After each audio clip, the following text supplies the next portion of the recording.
Hello বন্ধুরা বন্ধুরা সবাই কেমন আছো? আশা করি তোমরা সবাই ভালো আছো। বন্ধুরা, থার্মোডিনামিক্স ক্লাস 11 কেমিস্ট্রির যে 6 নাম্বার ভিডিও, সেটাতে আজকে আমরা চলে এসেছি। এর আগে টোটাল 5টা পার্ট আমরা আপলোড করেছি। যারা এখনও পর্যন্ত সেই পার্টগুলো দেখোনি তাদেরকে বলবো ডেসক্রিপশন বক্সে সেই পার্টগুলোর লিঙ্ক দেওয়া রয়েছে, তোমরা অবশ্যই সেই পার্টগুলো আগে দেখে নেবে, তারপরে আজকের পার্টটি দেখতে আসবে। কারণ আজকের পার্টের সাথে প্রিভিয়াস পার্টগুলোর বেশ কিছু কিন্তু লিঙ্ক তোমরা খুঁজে পাবে, যার জন্য কিনা তোমাদেরকে বারবার বলছি তোমরা লিঙ্কগুলো ডিসক্রিপশন বক্সে দেওয়া আছে, সেগুলো আগে দেখবে এবং তারপরে এই ভিডিওটি দেখতে আসবে। থার্মোডিনামিক্সের আজকের ভিডিওর পরে আর দুটো ভিডিও হবে, এই দুটো ভিডিও পরপর দুদিনে চলে আসবে এবং টোটাল 8টা পার্টের মধ্যে আমরা থার্মোডিনামিক্সটাকে কমপ্লিট করব। তো বন্ধুরা, কথা না বাড়িয়ে শুরু করছি আজকের ভিডিও। তোমরা দেখছো দ্য কেমিস্ট্রি ক্লাব, আমি তোমাদের সাথে আছি দেবব্রত দেবনাথ। তাহলে চলো শুরু করা যাক।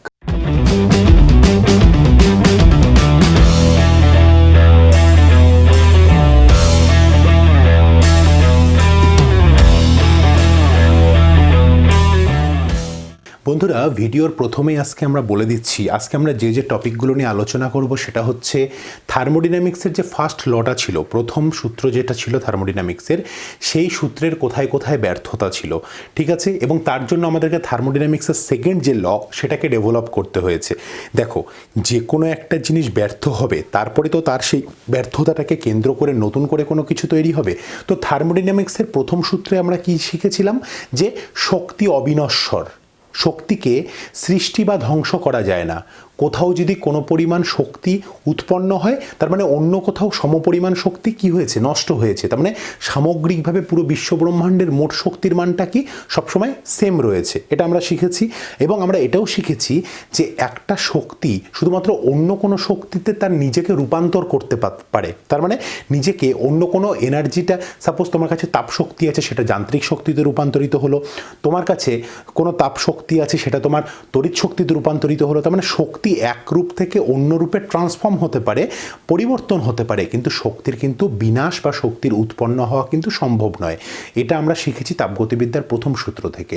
এই সূত্রের কথা মাথায় রেখেই আমি যদি তোমাকে একটা সিস্টেমের কথা বলি, ধরো তোমার কাছে দুটো সিস্টেম আছে, একটা হচ্ছে এ সিস্টেম, একটা হলো বি সিস্টেম। দুটো সিস্টেমকে তুমি একসাথে রাখার পরে তুমি দেখলে যে এখানে কিছু তাপের আদান প্রদান হয়েছে, ঠিক আছে, বা উষ্ণতার আদান প্রদান হয়েছে, যাই হোক কিছু একটা ঘটনা ঘটেছে এখানে। কিন্তু তুমি এটা তাপগতিবিদ্যার প্রথম সূত্র থেকে বলতে পারবে না যে এর দিক থেকে বি এর দিকে তাপটা গেছে নাকি বি এর দিক থেকে এর দিকে তাপটা এসছে, কতটা তাপ এ থেকে বিতে গেছে বা কতটা তাপ বি থেকে এতে এসছে, তুমি সেটাকে কিন্তু বলতে পারবে না। তার মানেটা কি? তার মানে তুমি এইটুখানি বলতে পারছো যে তাপ শক্তির আদান প্রদান যদি হয়ে থাকে তাহলে সামগ্রিকভাবে মোট শক্তিটা কত থাকবে? সেম থাকবে। এটা তুমি তাপগতিবিদ্যার প্রথম সূত্রতে বলতে পারছো। কিন্তু কোন সিস্টেম থেকে কোন সিস্টেমের দিকে সেই তাপশক্তিটা যাবে, কোন সিস্টেম তাপশক্তি গ্রহণ করবে, কে বর্জন করবে, কোন সিস্টেম থেকে কোন দিকে কতখানি তাপশক্তি যাবে, এই সম্পর্কে কিন্তু কোনো আইডিয়া পাওয়া যায়নি। তার মানে তাপগতিবিদ্যার প্রথম সূত্রের ব্যর্থতাটা তোমাদের কাছে ক্লিয়ার হয়ে গেছে। এই ব্যর্থতাটাকে উপরে বেস করেই আমাদের কাছে তাপগতিবিদ্যার দ্বিতীয় সূত্রটা আবিষ্কার হয়েছে। তবে তাপগতিবিদ্যার দ্বিতীয় সূত্রটা বলার আগে তোমাদেরকে আমি ছোট ছোট করে কয়েকটা টার্ম সম্পর্কে শিখিয়ে দিচ্ছি, কয়েকটা তোমাদেরকে টার্ম শিখিয়ে দিচ্ছি। তার মধ্যে সবথেকে প্রথম যে টার্মটা আসবে সেটা হচ্ছে স্পন্টেনিয়াস রিয়াকশান বা স্বতঃস্ফূর্ত রিয়াকশান বা বিক্রিয়া বা প্রক্রিয়া। তোমরা খাতাতে হেডিং করো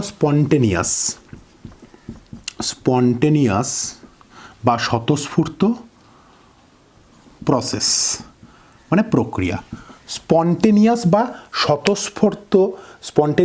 স্বতঃস্ফূর্ত প্রক্রিয়া বলতে কী বোঝো? স্বতঃস্ফূর্ত নামেই তোমরা বুঝতে পারছো যে সিস্টেম, যে কার্য স্বতঃস্ফূর্তভাবে ঘটছে। স্বতঃস্ফূর্তভাবে মানে নিজে থেকেই ঘটছে, আমাকে বাইরে থেকে এক্সট্রা কোনো কিছু করে সেই তাপ আমাকে কিছু ঘটনা ঘটাতে হচ্ছে না। তার মানে ব্যাপারটা একটু ভালো করে বোঝো কি বলতে চাইছে।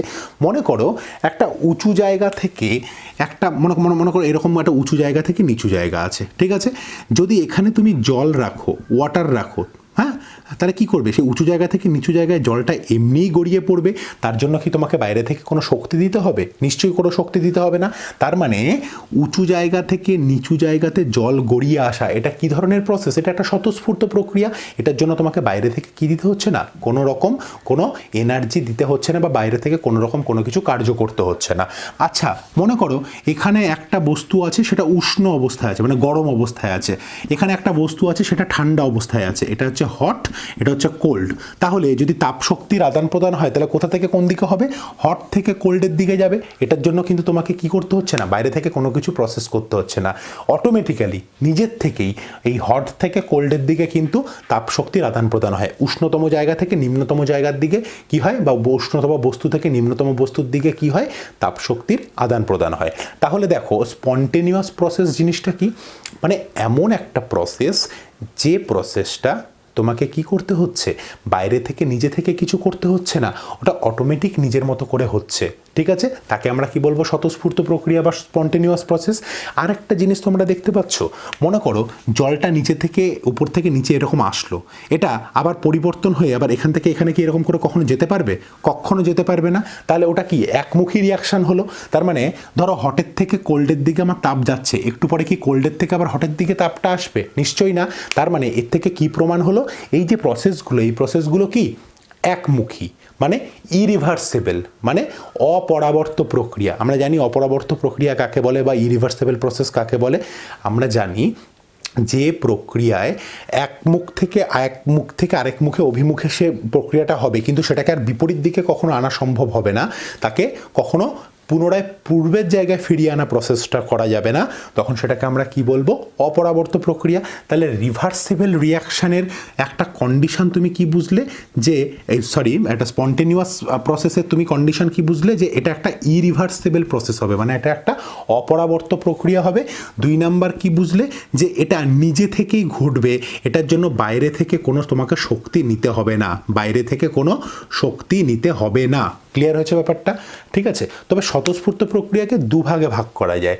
একটা টাইপের প্রক্রিয়া আছে যেটা কিনা বাইরে থেকে একটুও শক্তি নিতে হবে না, যেমন এই যে এটা বললাম, জল উঁচু জায়গা থেকে নিচু জায়গায় আসা, হ্যাঁ, তারপরে হট থেকে কোল্ডের দিকে, হ্যাঁ, তোমার হিটের ট্রান্সফার, এগুলোর জন্য তোমাকে কী করতে হচ্ছে? বাইরে থেকে কোনো এনার্জি নিতে হচ্ছে না। আর কিছু কিছু প্রক্রিয়া আছে, যে প্রক্রিয়াগুলো নিজে থেকে শুরু হতে পারে না, কিন্তু একবার যদি বাইরের থেকে একটু শক্তি দিয়ে সেই প্রক্রিয়াটা শুরু করে দেওয়া যায়, তাহলে যতক্ষণ পর্যন্ত পুরো জিনিসটা মানে শেষ না হচ্ছে, ততক্ষণ পর্যন্ত সেটা কন্টিনিউয়াসলি স্বতঃস্ফূর্তভাবে চলতে থাকবে। তার মানে ঘটনাটা বুঝতে পেরেছো? স্পন্টেনিয়াস প্রসেসকে আমরা কিভাবে ভাগ করছি? দুটো পার্টে ভাগ করছি। একটা পার্টে আমরা কি বললাম, বাইরে থেকে কোনো রকম শক্তি নিতে হবে না, আর একটা পার্টে কি করলাম, বাইরে থেকে আমার সামান্য পরিমাণ শক্তি নিতে হবে। যেরকম মনে করো কার্বন, মানে কয়লা। ঠিক আছে, ধরো কয়লাকে তুমি পোড়াবে, এবার কয়লা তো নিজে থেকে পুড়তে পারে না, তাহলে কি করতে হবে? বাইরে থেকে তোমাকে আগুনটাকে ধরিয়ে দিতে হবে। যখন তুমি বাইরে থেকে কয়লাটাকে মানে জাস্ট পোড়ানো শুরু করে দেবে, তখন ওটা কি হতে থাকবে? ওটা কিন্তু কার্বন ডাইঅক্সাইড তৈরি হতেই থাকবে, যতক্ষণ পর্যন্ত কিনা পুরো কয়লাটা পুড়ে না যাবে। বোঝা গেল ব্যাপারটা? তাহলে কয়লার যে দহনটা, কম্বাশন অফ কোল, সেটা কি? সেটা হচ্ছে একটা স্বতঃস্ফূর্ত প্রক্রিয়া। কিন্তু এই স্বতঃস্ফূর্ত প্রক্রিয়াটা কিভাবে শুরু হচ্ছে? এটা একটা বাইরে থেকে সামান্য শক্তি গ্রহণ করার পরে তারপরে শুরু হচ্ছে। ধরো ক্যালসিয়াম কার্বনেট, এটা ভেঙে কি তৈরি হয়? ক্যালসিয়াম অক্সাইড আর কার্বন ডাইঅক্সাইড। কিন্তু এই যে ক্যালসিয়াম কার্বনেটটা আছে, এই ক্যালসিয়াম কার্বনেটটা নিজে থেকে কিন্তু কখনো ভাঙতে পারে না।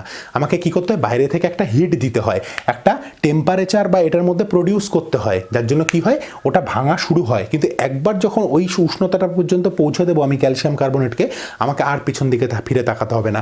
ওটা অটোমেটিক যতক্ষণ পর্যন্ত পুরো ক্যালসিয়াম কার্বনেটটা ভেঙে না যাচ্ছে, ততক্ষণ পর্যন্ত কিন্তু ওটা ক্যালসিয়াম অক্সাইড আর কার্বন ডাইঅক্সাইডে পরিণত হতেই থাকবে। তাহলে স্বতঃস্ফূর্ত বিক্রিয়াটা সম্পর্কে একটা আইডিয়া পেয়েছো যে স্বতঃস্ফূর্ত বিক্রিয়া কাদেরকে বলছে? যে সমস্ত বিক্রিয়া বাইরে থেকে নির্দিষ্ট শর্ত, এখানে একটা কথা তোমরা বইয়ের মধ্যে দেখতে পাবে, নির্দিষ্ট শর্ত কি? অবশ্যই তোমাকে জলটাকে ওপর থেকে নিচের দিকে, এই প্রসেসটা তোমার শর্তটা কি? জলকে উঁচু জায়গায় থাকতে হবে, তাহলে সেটা স্বতঃস্ফূর্ত হবে। সেকেন্ড, তোমাকে অবশ্যই হট আর কোল্ডকে পাশাপাশি রাখতে হবে, তবেই সেটা হট থেকে কোল্ডের দিকে উষ্ণতাটা যাবে। তার শর্তগুলো কি? শর্তগুলো হচ্ছে জলকে উঁচু স্থানে রাখা, শর্তগুলো হচ্ছে হট আর কোল্ডকে পাশাপাশি রাখা। এই যদি শর্তগুলো তোমার কাছে ঠিকঠাক প্রেজেন্ট থাকে তাহলে ওই নির্দিষ্ট শর্তে কি হবে, অপরাবর্তভাবে মানে ইরিভার্সিবলভাবে যে রিয়াকশানগুলো ঘটে বা প্রসেসগুলো ঘটে তাকেই বলা হয় স্পন্টেনিয়াস প্রসেস। দুইভাবে হয়, একদম বাইরে থেকে শক্তি গ্রহণ না করে আর বাইরে থেকে সামান্য শক্তি গ্রহণ করে। ঠিক আছে, আচ্ছা তাহলে স্পন্টেনিয়াস রিয়াকশান যদি এগুলোকে বলে তাহলে নন স্পন্টেনিয়াস রিয়াকশান কাকে বলে তাহলে তোমরা নিশ্চয়ই বুঝতে পারছো। নন স্পন্টেনিয়াস রিয়াকশান কাকে বলছে? নন স্পন্টেনিয়াস রিয়াকশান বা অস্বতঃস্ফূর্ত বিক্রিয়া বা প্রক্রিয়া। একদম সিম্পল, জাস্ট স্পন্টেনিয়াসের অপোজিট। স্পন্টেনিয়াসে কী হয়, নিজে থেকে হয়, নন স্পন্টেনিয়াসে নিজে থেকে হয় না। তার মানে এই যে মনে করো ওপর থেকে নিচের দিকে যে জলটা এসছিল, ঠিক আছে, এই ওপর থেকে নিচের দিকে জলের বয়ে যাওয়াটা আমাকে এখান থেকে যদি আবার এখানে জলটাকে বয়ে নিয়ে যেতে হয় তাহলে কী করতে হবে, আমাকে বাইরে থেকে একটা শক্তির মাধ্যমে নিতে হচ্ছে। তার মানে যে সমস্ত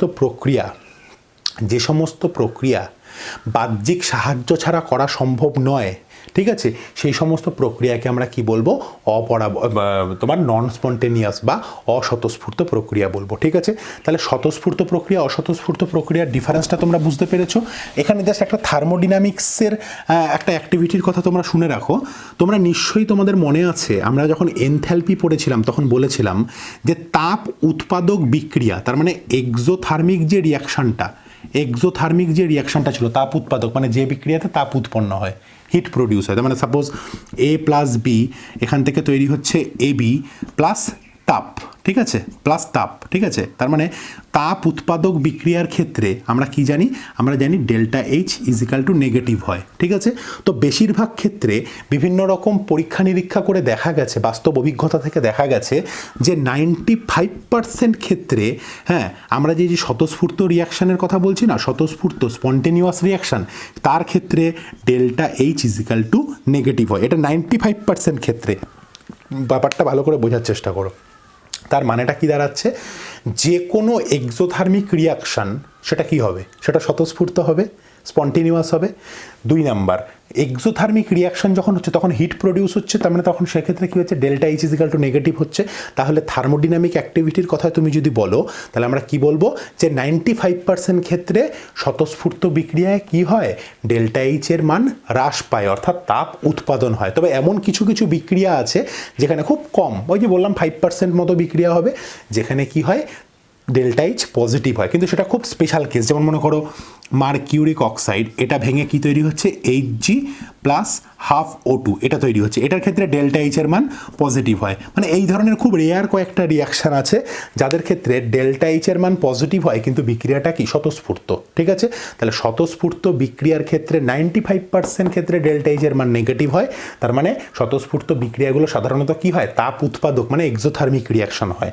আর যখন কিনা আমরা কোনো স্বতঃস্ফূর্ত বিক্রিয়া কিন্তু সেটা এন্ডোথার্মিক হবে মানে তাপ শোষক হবে, এমন কিছু যদি বিক্রিয়া বলি তাহলে 2-1টা উদাহরণ এখান থেকে তোমরা দেখে নিতে পারবে, কোনো সমস্যা নেই। তাহলে এতক্ষণ ধরে আমরা কি শিখলাম, এতক্ষণ ধরে আমরা এটা শিখলাম যে স্বতঃস্ফূর্ত প্রক্রিয়া কাকে বলে, অস্বতঃস্ফূর্ত প্রক্রিয়া কাকে বলে, এবং তারপরে আরেকটা টার্ম শিখলাম, সেটা কি, আমাদের ডেল্টা এইচের সাথে স্বতঃস্ফূর্ততা বা অস্বতঃস্ফূর্ততার কী সম্পর্ক। ক্লিয়ার হচ্ছে ব্যাপারটা? চলো নেক্সট আমি তোমাদেরকে একটা টপিক বলছি। স্বতঃস্ফূর্ততা তুমি যখন শিখে নিয়েছো তাহলে এবার তোমার একটু বিশৃঙ্খলতাটা শেখার দরকার। বিশৃঙ্খলতা জিনিসটা কি? বিশৃঙ্খলতা মানে হচ্ছে র্যান্ডমনেস। বিশৃঙ্খলতা নাম শুনেই বুঝতে পারছো বিশৃঙ্খলতা জিনিসটা কি। হ্যাঁ, একটু আগে সিস্টেমেটিক ছিল, এখন নন সিস্টেমেটিক হয়ে গেছে, মানে ব্যাপারটা কি, বিশৃঙ্খলতা জিনিসটা তোমাকে কীভাবে বোঝাবো। দেখো, বরফকে রেখে দিলে খোলা বায়ুতে কি হবে, বরফ বাতাসের বায়ুর থেকে লিন তাপ গ্রহণ করে, হ্যাঁ, লিন তাপ গ্রহণ করে কি তৈরি করবে, ওটা হিট অফ ফিউশনকে নিয়ে ও কী করবে, গলতে শুরু করবে। হ্যাঁ, তার মানে দেখো, এক টুকরো আইসকে তুমি যখন বাতাসে রেখে দেবে ওটা জলে পরিণত হয়ে যাবে, রাইট। তাহলে আইস যখন ছিল সেখানে এদের মধ্যে যে কণাগুলো ছিল সেই কণাগুলো কি একদম ভালোভাবে দারুণভাবে সঙ্গবদ্ধ অবস্থায় ছিল, একদম ঠিকঠাকভাবে পরস্পর পাশাপাশি কী ছিল, টাইটভাবে আটকে ছিল। কিন্তু যখন ওটা জলে পরিণত হয়ে যাচ্ছে গলে, তখন কি হচ্ছে, কণাগুলো ছড়িয়ে ছিটিয়ে যাচ্ছে। তাহলে বিশৃঙ্খলতা বাড়লো নাকি কমলো? বাড়লো, এখানে বিশৃঙ্খলতা অনেক কম ছিল, অনেক সংঘবদ্ধভাবে ছিল, অনেক সিস্টেমেটিকভাবে ছিল, কিন্তু এখানে কি হলো, বিশৃঙ্খলতাটা বেড়ে গেল। তার মানে জল থেকে বা বরফ থেকে জল তৈরি হওয়া, এটা কি প্রসেস? এটা তো একটা স্বতঃস্ফূর্ত প্রসেস, এটা তো একটা স্পন্টেনিয়াস প্রসেস, একটা স্বতঃস্ফূর্ত প্রসেস। হ্যাঁ, বরফকে খোলা বায়ুতে রেখে দিলে সেটা জলে পরিণত হবে, স্বতঃস্ফূর্ত প্রক্রিয়া। আবার স্বতঃস্ফূর্ত প্রক্রিয়াতে আমরা কি দেখতে পারলাম, বিশৃঙ্খলতা কি পেল, বৃদ্ধি পেল। তাহলে স্বতঃস্ফূর্ততার সাথে বিশৃঙ্খলতার সম্পর্কটা বুঝতে পেরেছো, যে যে কোনো স্বতঃস্ফূর্ত বিক্রিয়া যেটা হতে চায় তাতে কি হয়, তার বিশৃঙ্খলতাটা বৃদ্ধি পায়। ঠিক আছে, মনে করো তোমার এখানে একটা একটা জার আছে, সেটার মধ্যে এক ধরনের গ্যাস আছে, এখানে এক ধরনের গ্যাস আছে। এবার এই দুটোকে তুমি এখানে একটা স্টপককের মাধ্যমে তুমি আটকানো রয়েছে, ঠিক আছে, কোনো অসুবিধা নেই। যখনই তুমি এটাকে খুলে দেবে, মানে এই গ্যাসটা যখন এই গ্যাসটার সাথে যখন মিশে যাবে, তখন কি তৈরি হয়ে যাবে, তখন ওটা, এ দেখো স্টপককটা তুমি যখন খুলে দেবে, গ্যাসের সাথে গ্যাস মিশে যাওয়াটা, এটা তো একটা স্বতঃস্ফূর্ত প্রক্রিয়া। ওরা যখনই ফাঁকা জায়গা পাবে তখনই তো সেই বরাবর ওরা ব্যাপন চালাতে থাকবে, হ্যাঁ, ব্যাপন ডিফিউশন চলতে থাকবে ওদের মধ্যে। তাহলে আমাকে একটা কথা বলো, এই যে ডিফিউশনটা চলছে বা এই যে ব্যাপনটা চলছে, তাহলে তাদের মধ্যে কি হচ্ছে, ছড়াছড়ি, ছিটকে যাওয়া, র্যান্ডামনেসটা অনেক বৃদ্ধি পেয়ে যাচ্ছে।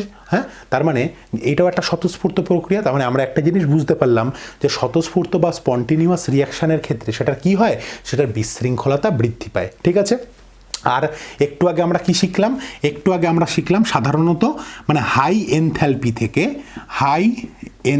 থেকে সবসময় লো এনথ্যালপির দিকে একটা স্বতঃস্ফূর্ত রিয়াকশান চলে। ঠিক আছে, হাই এনথ্যালপি থেকে লো এনথ্যালপিতে যাওয়া মানে কি, এনথ্যালপি কমছে, এনথ্যালপি কমা মানে কি, delta H is equal to negative. এই পয়েন্টটা শিখলাম আমি একটু আগে। আর এখন আবার কি শিখলাম, যে যখনই কিনা কোনো স্বতঃস্ফূর্ত প্রক্রিয়া ঘটছে তখন নাকি সেখানে কি হয়, তখন নাকি সেখানে তার র্যান্ডামনেস বা বিশৃঙ্খলতা নাকি বেড়ে যায়। এই যে দুটো পয়েন্ট না, এই দুটোকে একসাথে মেশানো হলো। কি কোন কোন পয়েন্ট দুটোকে একসাথে মেশানো হলো? Number 1, high enthalpy to low enthalpy, that mean delta H is equal to negative, এটা একটা কন্ডিশন। 2 নাম্বার কি হচ্ছে বলো, এক্ষুনি আমি কি বললাম, 2 নাম্বার পয়েন্টটা মানে যেটা এই লাস্ট আমরা শিখলাম র্যান্ডামনেসের ওপরে বেস করে, যে র্যান্ডামনেস ইনক্রিজেস মানে বৃদ্ধি পাচ্ছে।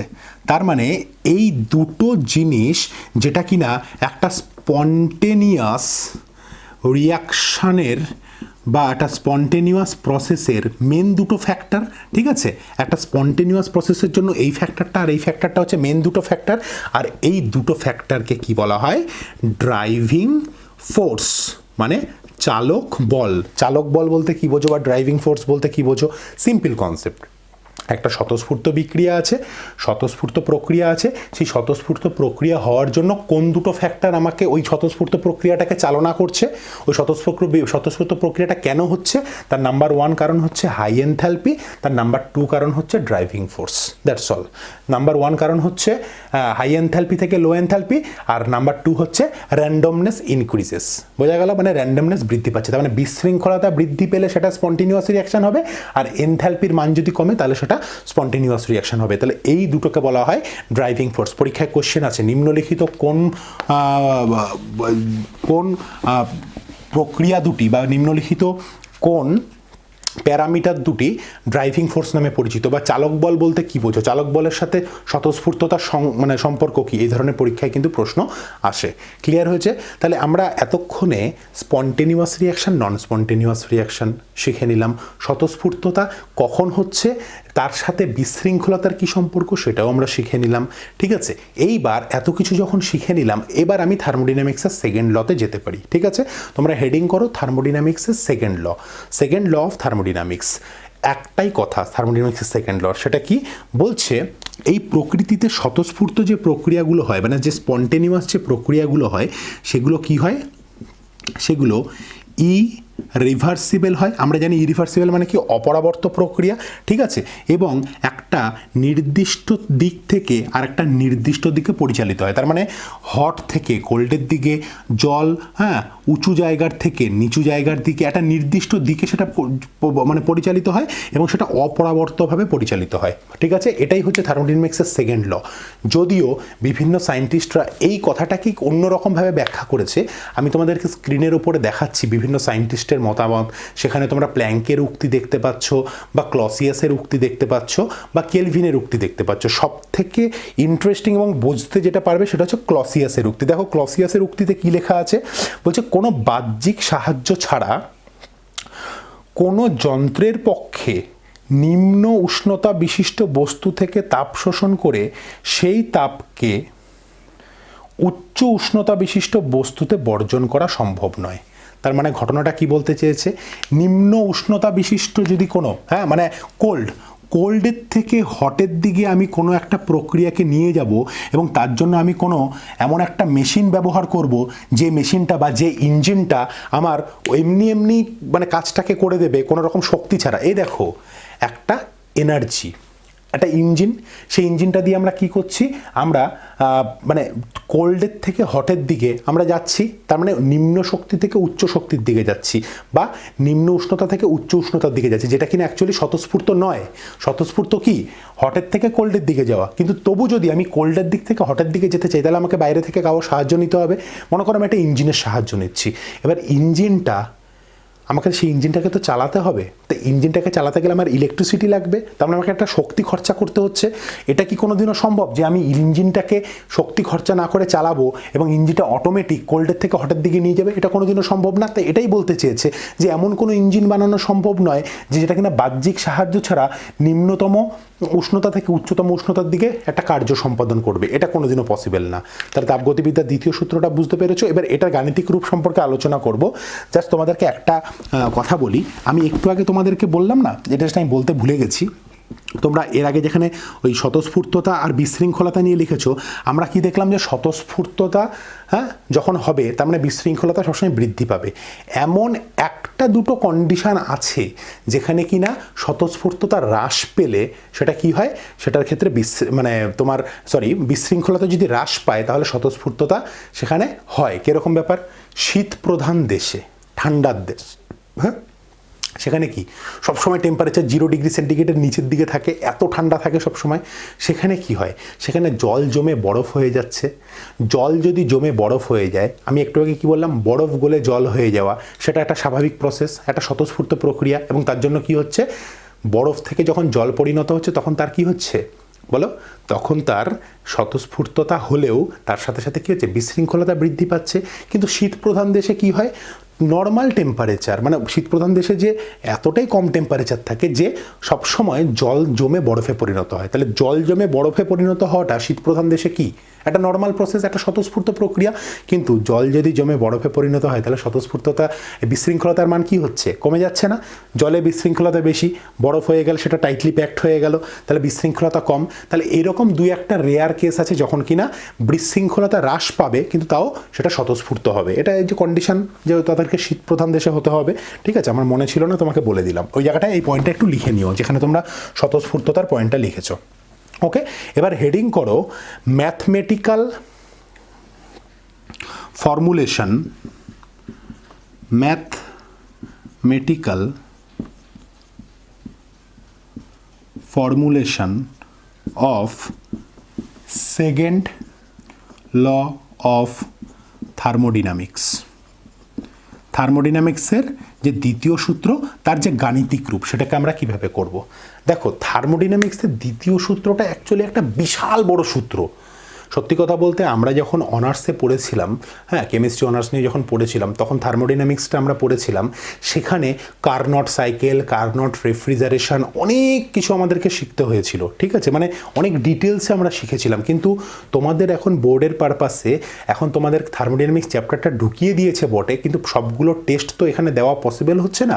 আমি জাস্ট তোমাদেরকে সিম্পলভাবে বোঝানোর চেষ্টা করছি। তোমরা যদি একটা ইঞ্জিনকে চিন্তা করো, আমরা যা কাজ করবো একটা কার্নট ইঞ্জিন বলে এটাকে, ঠিক আছে, কার্নট সাইকেলে, হ্যাঁ, আমরা একটা ইঞ্জিনকে, এটা হেডিং করেছো তোমরা, একটা ইঞ্জিনকে আমরা কনসিডার করব যে ইঞ্জিনটা আমার একটা রিভার্সেবল বা সাইক্লিক প্রসেসে, সাইক্লিক মানে যেখান থেকে শুরু সেখানেই শেষ, একটা সাইক্লিক প্রসেসে সেই ইঞ্জিনটা কাজ করবে।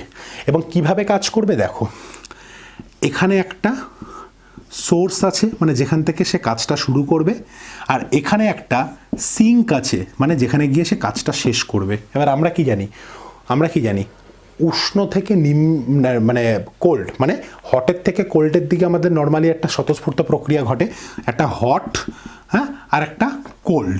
কোল্ড মানে এখানে উষ্ণতাটা কম, এখানে উষ্ণতাটা বেশি, ঠিক আছে। এবার এই সোর্সের থেকে মনে করো এখানে টেম্পারেচার হচ্ছে T1 আর এখানে টেম্পারেচার হচ্ছে T2, তা ডেফিনেটলি সবসময় T1 গ্রেটার দেন T2, এই হচ্ছে আমার সিস্টেম। আমি ভাবলাম যে T1 সোর্সের থেকে আমি কিউ পরিমাণ তাপ, এটা কি আমার হিট, আর এটা কি টেম্পারেচার আর হিটের মধ্যে আবার কিন্তু গুলিয়ে ফেলো না, এটা হচ্ছে তাপ, ঠিক আছে, আর এটা হচ্ছে টেম্পারেচার। মনে করো এই সিস্টেমটার মানে এই সোর্সের টেম্পারেচার হচ্ছে T1 আর এই সিঙ্কের টেম্পারেচার হচ্ছে T2, এবং আমরা বুঝতেই পারছি যে যেহেতু এটা হট তার মানে T1 is greater than T2, এটা নিয়ে কোনো সন্দেহ নেই। আমি ভাবলাম কি ইঞ্জিনটা এখান থেকে কিউ পরিমাণ তাপ গ্রহণ করলো এই সিস্টেমটা থেকে, মানে এই সোর্সটার থেকে কিউ পরিমাণ তাপ গ্রহণ করলো।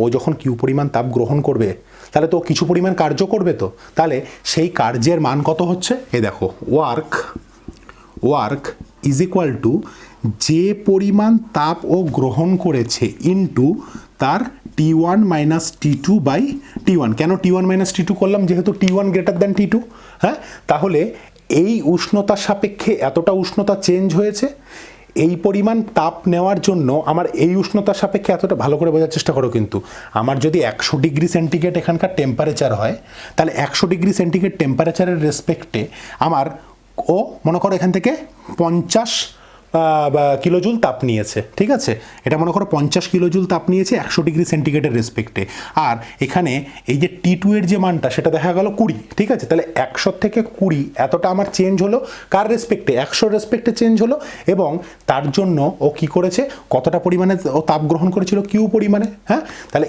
কিউ পরিমাণ তাপ গ্রহণ করার জন্য উষ্ণতার পরিবর্তন যদি এটা হয় তাহলে সেই উষ্ণতার পরিবর্তনটা কার সাপেক্ষে, প্রাথমিক যে উষ্ণতাটা ছিল তার সাপেক্ষে, আর এর জন্য যা ঘটনা ঘটলো সেটাই হচ্ছে আমার কার্য। তাহলে কার্য কি অ্যাকচুয়ালি, ওয়ার্ক কি, ওয়ার্ক হচ্ছে এই পরিমাণ তাপ গ্রহণ করাতে এই পরিমাণে আমার উষ্ণতার পরিবর্তন হলো, ঠিক আছে, তাপের গ্রহণের ফলে উষ্ণতার পরিবর্তন, এটাই তো আমার কার্য, ঠিক আছে। তাহলে এটা হয়ে গেল কার্য। এখন একটা কথা বলো, এই যে T2 তো কোনোদিনও 0 হতে পারে না, মানে আমরা তো কখনোই পরম শূন্য উষ্ণতাতে যেতে পারি না, মানে পরম শূন্য বলতে -273.13 ডিগ্রি সেন্টিগ্রেড, এখানে আমরা কোনোদিনও পৌঁছাতে পারি না বাস্তবে। তাহলে বাস্তবে যদি T2 কখনো 0 না হয় তাহলে এই T2-র ভ্যালু আমি কোনোদিনও 0 বসাতে পারছি না। যদি এখানে 0 বসাতে পারতাম তাহলে T1/T1 কেটে গিয়ে আমার W = Q হয়ে যেত, হ্যাঁ, কিন্তু সেটা তো আমি পারছি না, T1 তো সবসময় একটা ভ্যালু থাকছে, তাই কখনো এটা কেটে গিয়ে আমার 1 হবে না, তার মানে ওয়ার্ক কখনোই এই হিটের সাথে সমান হবে না। আমি এটাই তো বলেছিলাম থার্মোডাইনামিক্সের সেকেন্ড লতে, কি বলেছিলাম, যে একটা ইঞ্জিন সোর্সের থেকে তাপ গ্রহণ করবে এবং যতটা তাপ গ্রহণ করবে ততটাই কার্যে পরিণত করে দেবে, এটা কোনোদিনও সম্ভব না। তোমরা একটু মনে করে দেখো, তোমরা কেলভিনের যে উক্তিটা সেটাতে এটাই লেখা ছিল যে একটা ইঞ্জিন সেটা কখনোই সোর্স থেকে তাপ গ্রহণ করবে এবং সেই একই পরিমাণ তাপকে ও কার্যে রূপান্তর করে দেবে এবং নিজের সিস্টেমের কোনো চেঞ্জ করবে না, এটা কোনোদিনও হতে পারে না। তার মানে একটা কথা বুঝতে পারছো তো, যে পরিমাণ তাপ গ্রহণ করছে তার কত অংশ কার্যে রূপান্তর করছে সেটা নির্ভর করবে কার উপরে, এই ফ্যাক্টরটার উপরে। বুঝতে পেরেছো ব্যাপারটা? তার মানে এই ইঞ্জিনের যে কাজ করার ক্ষমতা, সেই কাজ করার ক্ষমতাটা কীরকম অ্যাকচুয়ালি, আমরা যদি এটার কর্মদক্ষতাটাকে এইভাবে লিখি যে কর্মদক্ষতা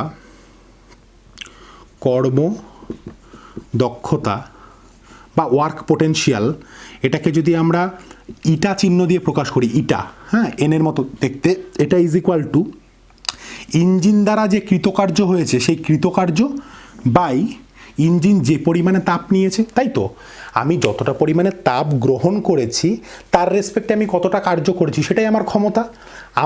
আমার ক্ষমতা যদি বেশি হয়, আমি 100 টাকা নিয়েছি, আমি 98 টাকার মানে প্রোডাক্ট দিয়েছি, এটা হচ্ছে আমার ক্ষমতা।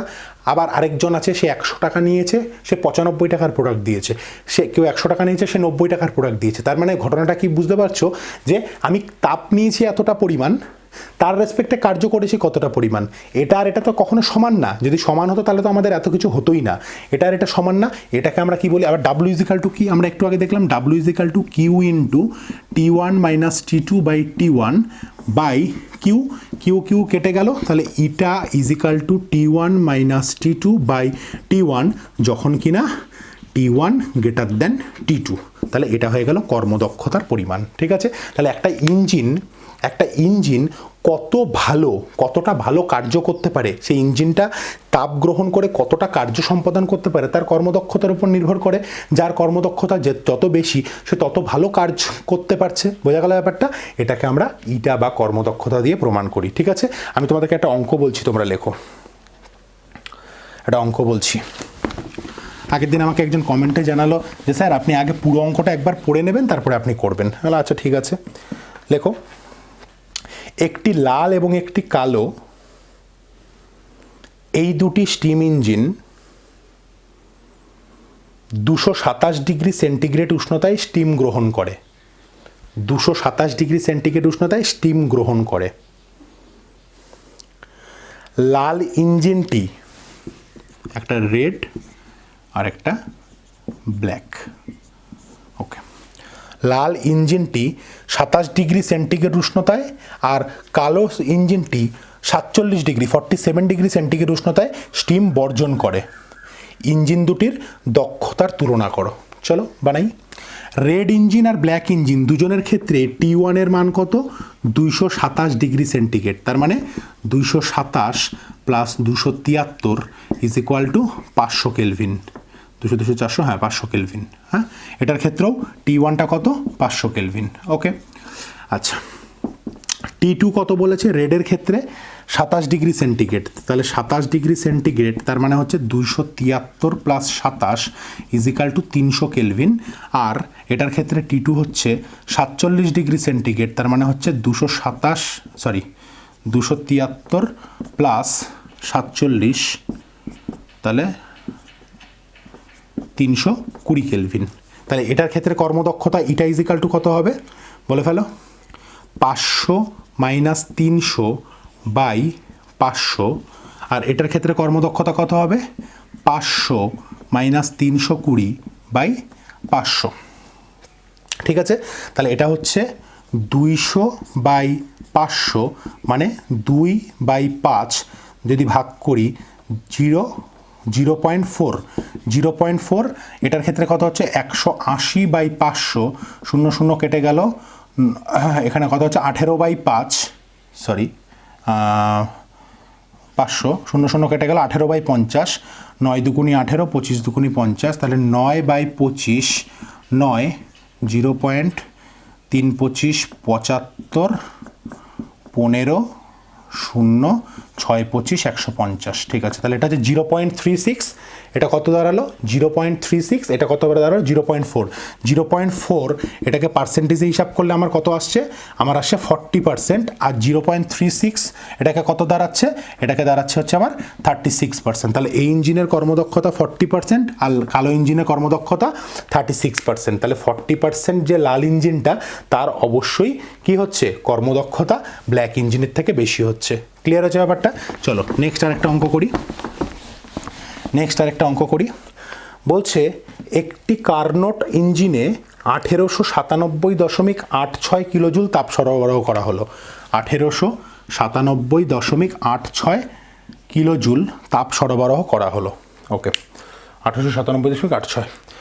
ইঞ্জিনটি 0 ডিগ্রি সেন্টিগ্রেড এবং 100 ডিগ্রি সেন্টিগ্রেড তাপমাত্রার মধ্যে কার্য করলে ইঞ্জিনটি দ্বারা কি পরিমাণে ব্যবহারযোগ্য কার্য পাওয়া যেতে পারে? ইঞ্জিনটি দ্বারা কি পরিমাণে ব্যবহারযোগ্য কার্য পাওয়া যেতে পারে? চলো করি। ফার্স্ট কথা, 0 ডিগ্রি সেন্টিগ্রেড উষ্ণতা আর 100 ডিগ্রি সেন্টিগ্রেড উষ্ণতা, তার মানে T1 হচ্ছে 273 প্লাস 100 ইজিক্যাল টু 373 কেলভিন। আর T2 হচ্ছে আমার 273 কেলভিন। অনেক জায়গাতে তোমরা দেখবে এটাকে T2 ধরছে, এটাকে T1 ধরছে, অসুবিধা কিছু নেই। যেখানে মানে মোট কথা T2 মাইনাস T1 বাই যদি T2 থাকে তাহলে মনে রাখবা T2কে বড় ধরেছে, আর T1 minus T2 by T1 যদি ধরো তাহলে মনে করবা T1কে বড় ধরা হয়েছে। এটা নিয়ে কোনো ফ্যাক্টর না, যেটা বড় সেটাকে তোমরা ধরবে, ঠিক আছে?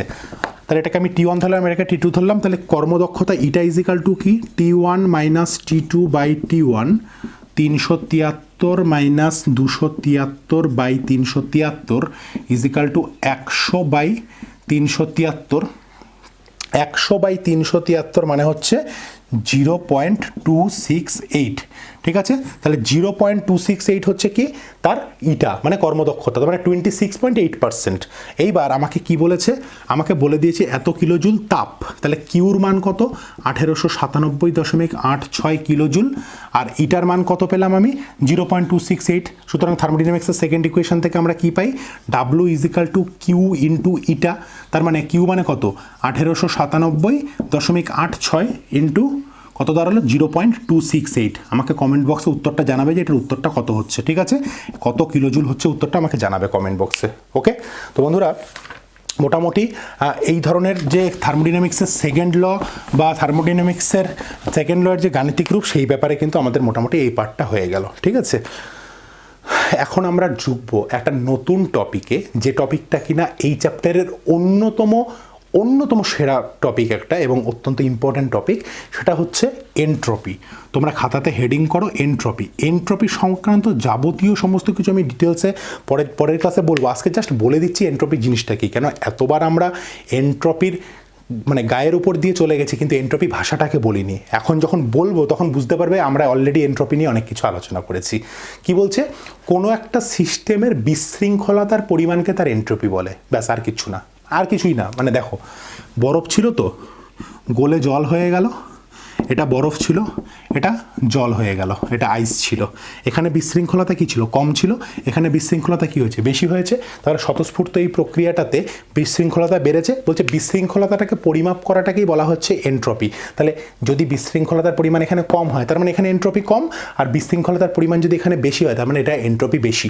তার মানে আমরা কি বুঝতে পারলাম, 95% রিয়াকশানের ক্ষেত্রে যেখানে কিনা স্বতঃস্ফূর্ত বিক্রিয়াগুলো ঘটে, যেখানে কিনা আমার বিশৃঙ্খলতা বৃদ্ধি পায়, তার মানে ওই সমস্ত প্রত্যেকটা জায়গাতে কি হচ্ছে, আমার এনট্রপি বৃদ্ধি পাচ্ছে। তার মানে এখানে আরেকটা পয়েন্ট তোমরা এখানে বুঝে নিতে পারলে যে কোনো স্বতঃস্ফূর্ত বিক্রিয়া তার ক্ষেত্রে এনট্রপির পরিমাণ কি হয়, বৃদ্ধি পায় বেশিরভাগ ক্ষেত্রে, একদম বেশিরভাগ ক্ষেত্রে।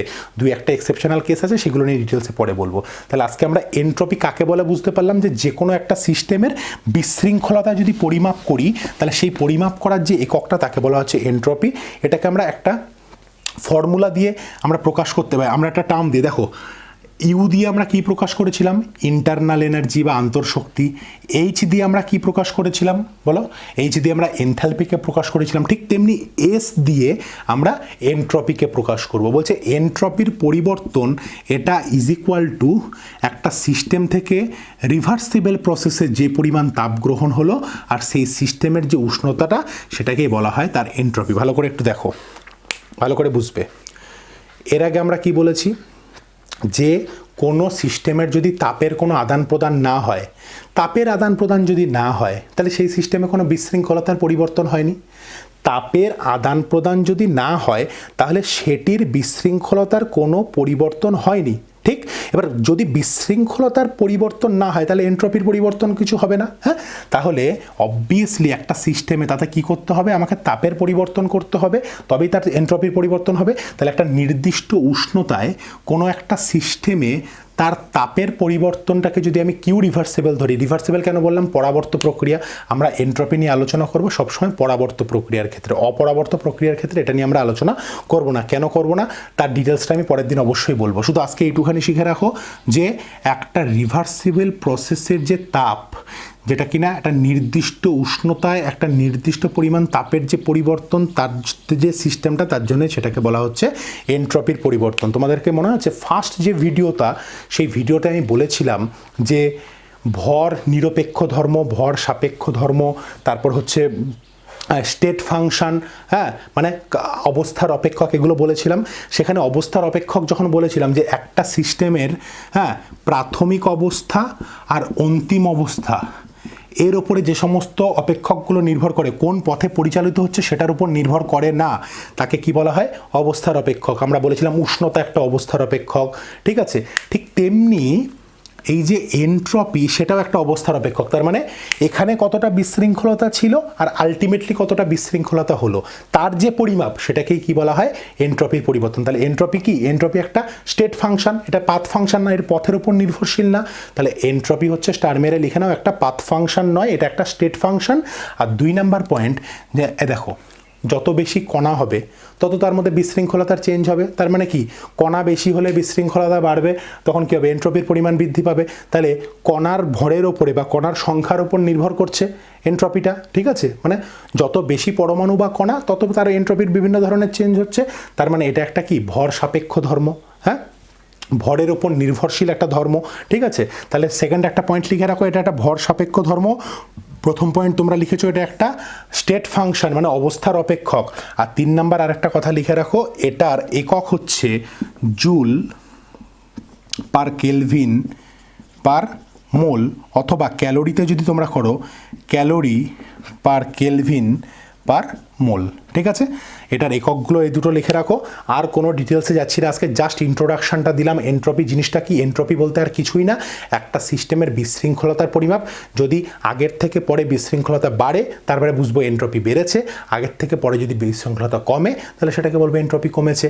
বরফ গলে জলে পরিণত হলো, এনট্রপি বাড়লো কেননা বিশৃঙ্খলতা বেড়েছে।